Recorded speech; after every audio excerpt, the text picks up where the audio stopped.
saya Naila Faiz Nugraha dengan NPM 029.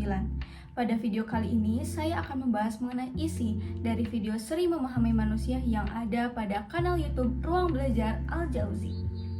Video Seri Memahami Manusia terbagi menjadi dua bagian. Pada bagian pertama terdiri dari 5 video dan bagian kedua terdiri dari 4 video. Pada bagian pertama, video ke-1, dijelaskan alasan mengapa kita harus memahami manusia, karena ada banyak hal yang berkaitan dengan manusia, seperti praktik-praktik atau kebijakan-kebijakan. Nah, terdapat berbagai teori yang berusaha menjelaskan tingkah laku manusia. Teori-teori ini bertujuan agar manusia bertindak menuju terciptanya kesejahteraan. Akademisi bidang sosial bertugas untuk terus menghasilkan pemahaman yang benar mengenai manusia.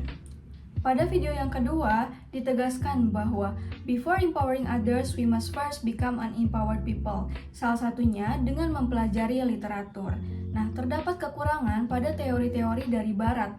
Hal ini dibuktikan dengan tingginya angka bunuh diri di sebuah panti. Padahal aspek biologis, aspek psikologis, dan aspek sosial mereka sudah terpenuhi. Namun ternyata aspek spiritual juga harus terpenuhi.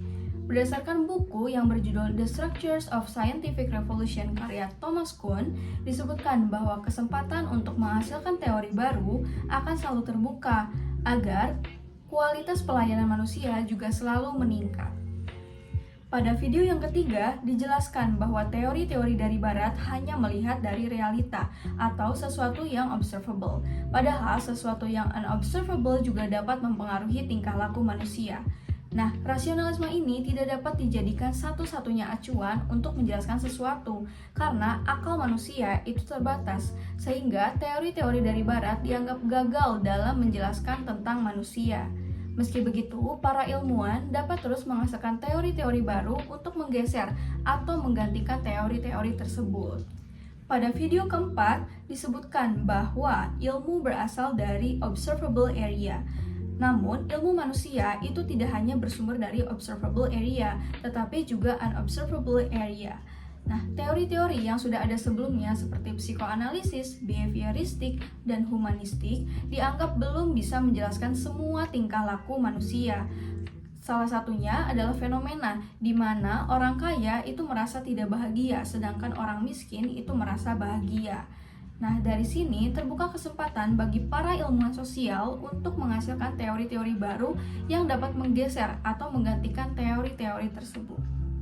Pada video yang kelima, ditegaskan bahwa kita harus menambah wawasan terkait cara pandang, karena cara pandang mewakili keyakinan dan asumsi mendasar kita tentang kehidupan.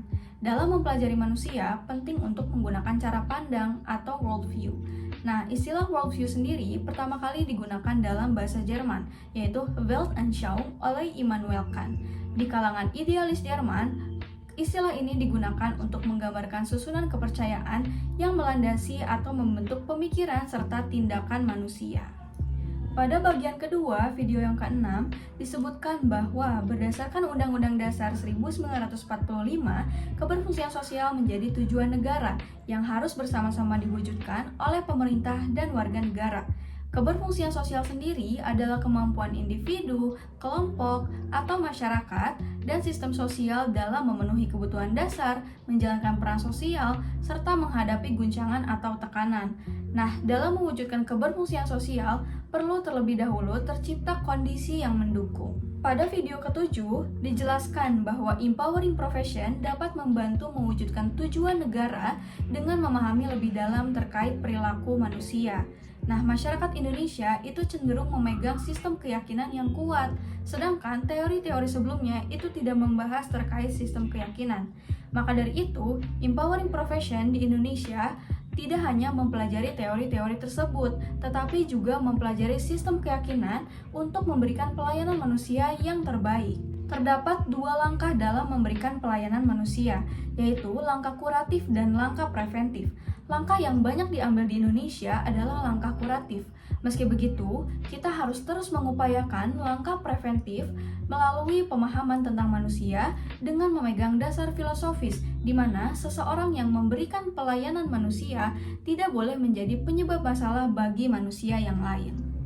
Pada video ke-8 dijelaskan bahwa cara pandang kita terhadap suatu objek akan mempengaruhi cara kita menjelaskan objek tersebut. Nah, beberapa cara pandang atau worldview memandang bahwa ilmu adalah sesuatu yang dapat diobservasi. Namun, sebagian lagi memandang bahwa sesuatu yang tidak dapat diobservasi juga merupakan ilmu. Contohnya adalah keyakinan umat muslim terhadap hari akhir yang mempengaruhi tingkah laku mereka. Nah, Profesor Malik Benabi berpendapat bahwa peradaban merupakan penjumlahan manusia, alam, dan massa yang kemudian ketiga unsur tersebut disatukan oleh agama. Maka, untuk mewujudkan keberfungsian sosial, kita harus menggunakan cara pandang helikopter dalam konteks peradaban. Pada video ke-9 atau yang terakhir, ditegaskan bahwa untuk memahami manusia, kita dapat menggunakan pendekatan fitrah. Fitrah bermakna kesucian jiwa dan rohani yang diberikan oleh Allah Subhanahu wa Ta'ala, di mana manusia lahir dalam keadaan suci atau tidak memiliki dosa. Fitrah juga dijelaskan dalam surat Ar-Rum ayat 30 yang kemudian menjadi inspirasi bagi Yasin Muhammad untuk menulis buku yang berjudul Fitrah: The Islamic Concept of Human Nature, yang menyatakan bahwa fitrah adalah sesuatu dalam diri manusia agar ia mengenal penciptanya dan melakukan hal-hal yang baik. Sekian yang dapat saya sampaikan. Terima kasih. Dadah.